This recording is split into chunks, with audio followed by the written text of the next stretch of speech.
All right, I'm super excited for this chapter today because the author left off right as Mr. Hitchcock was about to do what? He was about to tell them the story, the scary story about the creatures that come out in the darkness. Okay, so chapter 5 is called Sweet Dreams. Some of us made a prediction about why this might be called Sweet Dreams. Okay. What does the lake creature look like? Ralphie asked. Hard to say, Mr. Hitchcock replied. Some say it's 8 feet tall and covered with scales. Some say it's dark green. Others say it's as black as night. Some say it's got claws. One man swears that it's got webbed feet. They say it's afraid of light, fire, and flashlights mostly. But no one has gotten a real good look at this creature. In fact, only one person has seen it up close, and he's not talking anymore. Danica Starling stood up, waving her arms. Whoa, whoa, whoa, she said. Not talking anymore? Like you're not saying that he's dead? Offered Mr. Hitchcock. He shook his head. No, not dead. He's just not talking anymore. To anyone. He just lies in bed and stares at the ceiling, too scared to even speak. There's Danica going, whoa, whoa, whoa, whoa. She's smiling because she loves scary stories and looks like he's a little freaked out. Too funny. Well, what happened to him? Jasper stammered. Mr. Hitchcock stabbed the fire with his stick. Orange sparks flew into the sky. No one knows for sure, he said. It was late at night. The boy was camping right over there, he pointed. Well, you know what they say about camping. Never leave your tent at night without a flashlight. Well, this boy didn't listen. He had to use the bathroom, and he forgot his flashlight. That's probably when he ran into the lake creature. Mr. Hitchcock shook his head sadly. Poor, poor child. A chilling cry broke the silence. Ow! Ow! Mr. Hitchcock turned sharply, listening. Coyotes, he murmured. It's just coyotes. Then he stood, rubbing his hands together. Don't worry, kids, he cheerfully announced. The creature won't bother you. Just keep quiet. Stay in your tents, and everything will be fine. Well, why does it prowl around? Freddie asked. Mr. Hitchcock rubbed the top of his bald head. Food, he whispered. The creature loves human food. Freddie gulped. Mila swallowed hard, and Jasper sneezed. Okay, I'm starting to get a prediction here. So, I have a prediction because I actually just went camping last summer with my friends.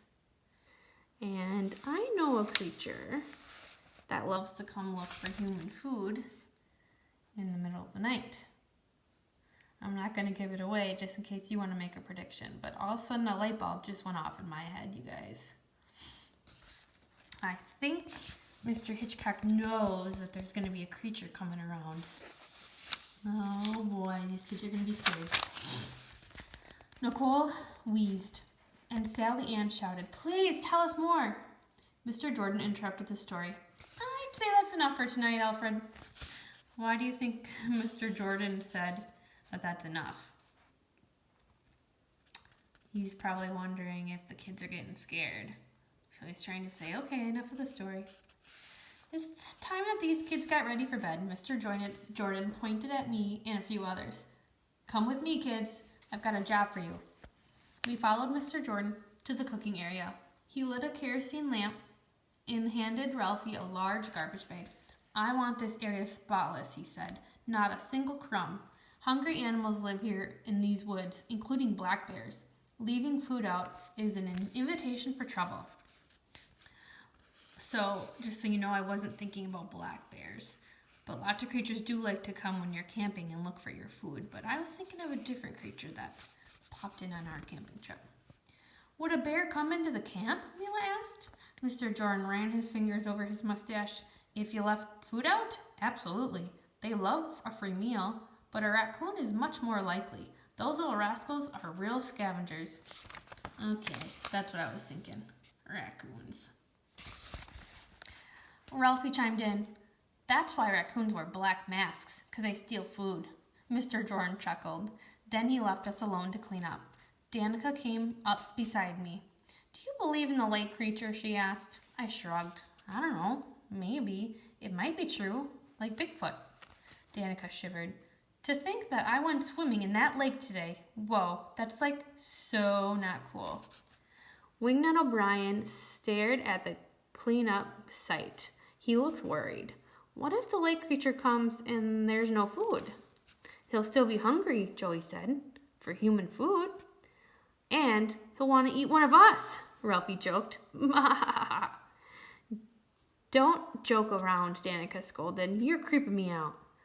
Let's leave some food out for it, suggested Joey. Just a little snack. So why does Joey want to leave food out after he was just asked to pick it all up? Because they don't want the lake creature to come out and not see any food, because then Ralphie joked that the creature will come eat one of them. So that's why they're planning on leaving a little bit of food out, just so they don't have to worry about it.